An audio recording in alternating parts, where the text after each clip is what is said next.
Welcome to Case Stories by Dr. Josie. That's me, where you get to hear and learn stories from the hospital. So, let me ask you something. What do you know about rabies? Have you ever seen anyone with rabies? Do you know that rabies can kill?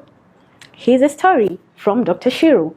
So, she's called at night. There's an emergency case of psychiatry. So, with psychiatry, as medics, we rarely have emergencies, and it is rare that you even called at the middle of the night because of a psychiatric emergency. Because the number one management is first to calm the patient because they come in a manic phase.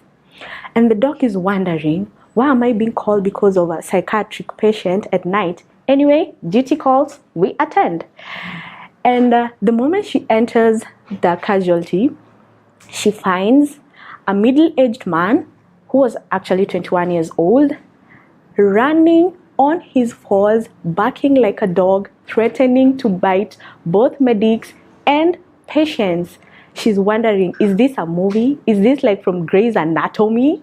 What is going on? The bark was so familiar and sounded so much like that of a dog.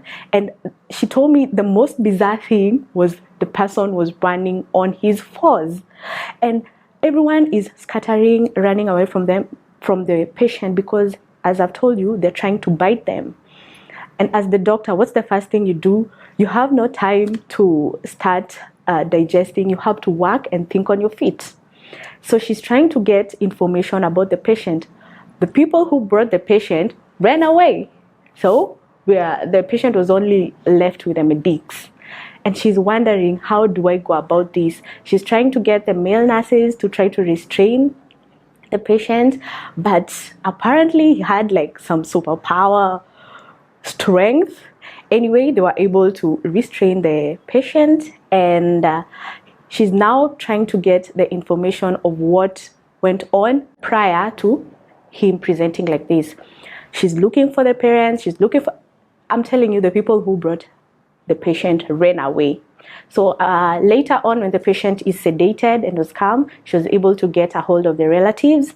And the first thing you ask when you get such a patient is if they have a dog. They told us, no, they don't have a dog.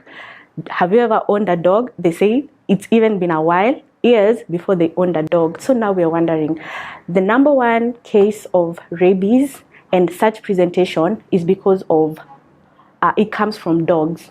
It's actually 99% caused by bites from dogs. But also, if you get like an infected squirrel that bites you, or like an infected rat that bites you, you can also get it. But you see, that is so rare for you to be bit by a squirrel as opposed to getting a dog to bite you. So this is what the doc was able to find out. This 21-year-old man used to feed stray dogs. He used to form bonds with them, and the stray dogs used to follow him around.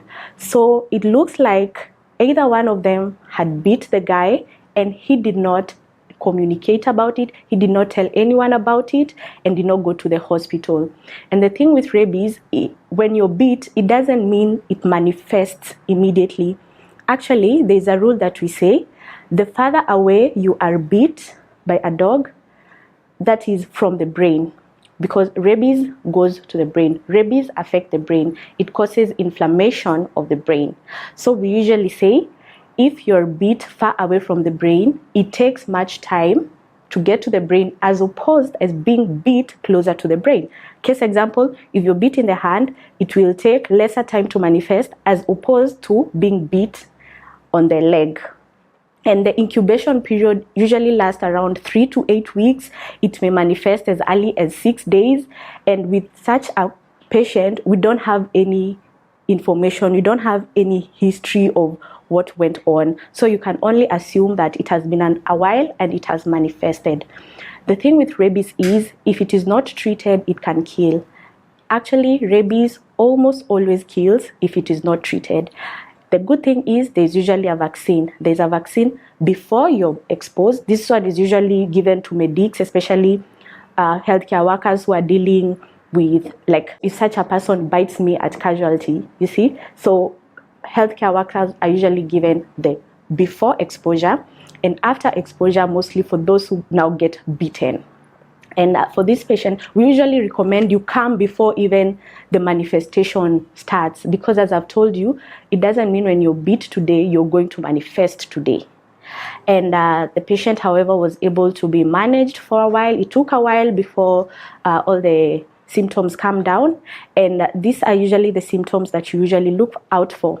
The patient, before they start barking and running on all their fours, they usually have severe headache. They're usually very irritable. They usually don't want to hear loud sounds. They're usually afraid of drinking fluids, especially water. We call it hydrophobia. The reason, I don't know.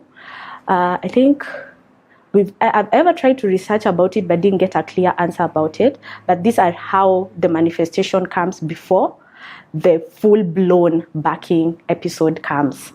So this patient has been feeding stray dogs, formed a bond with stray dogs, didn't tell anyone if he was bit, but because of how he had manifested, it was obvious that he had been bitten. So was managed for a while. Fortunately, the patient was able to calm down, and the rabies manifestation was able to be combated. And take home message: rabies is a virus. It affects the brain.